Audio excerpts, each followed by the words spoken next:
1944 8/11 தேதிக்கு இப்போ வந்து அவருடைய நண்பர் காலைல 10 மணிக்கு வேப்பேரி பக்கத்தில் அட்வொகேட் நற்குணத்தை போய் பார்க்க போகிறாரு.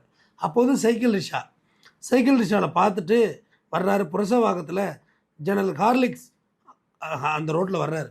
ஹார்லிக்ஸ் ரோட்டில் வரக்குள்ள 4-5 பேர் சைடில் பூந்து இவரை அடித்து கத்தியால் ஒருத்தர் குத்திடுறாங்க. பஞ்ச் ஆனோன்னே அந்த ரிச்சாக்காரனை போட்டு ஓட்டான். இவர் என்ன செய்யறாரு, அந்த குடல்லாம் எடுத்து பிடிச்சிக்கிட்டு. ஆனால் என்ன அப்போ பார்த்துக்க அந்த லட்சுமிகாந்தனுக்கு எவ்வளோ வலிமை இருந்திருக்கும் மனதளவுலன்னு. குடல்லாம் அள்ளி பிடிச்சிக்கிட்டு நேராக அட்வொகேட் நற்குண வீட்டுக்கு போயிருக்கிறார்.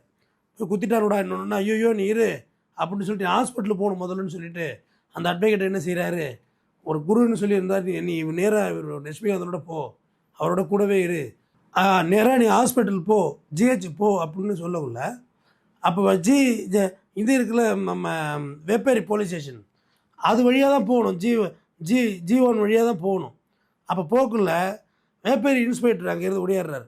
என்ன நாயர்னா அவர் கிருஷ்ணன் நம்பியார் அவர் வர்றாரு. அங்கேருந்து வந்து வாங்க ஒரு கம்ப்ளைண்ட் எழுதி கொடுத்துட்டு போங்கன்னு. இல்லவே இல்லை, முடிஞ்சு போகும் போல இருக்கணும்னு, நீங்கள் வாய்மொழியாக சொல்லுங்கள், அதை அப்படியே ஸ்டேட்மெண்ட்டாக எழுதுறேன்னு சொல்லி லட்சுமிகாந்தன் வாய்மொழியாக சொன்னதை அவர் ஸ்டேட்மெண்ட்டை ரெக்கார்ட் பண்ணுறாரு. அதில் தான் NS கிருஷ்ணன் பேர், இவர் MKT தியாகராஜ போதர் பேரெல்லாம் மாட்டுது.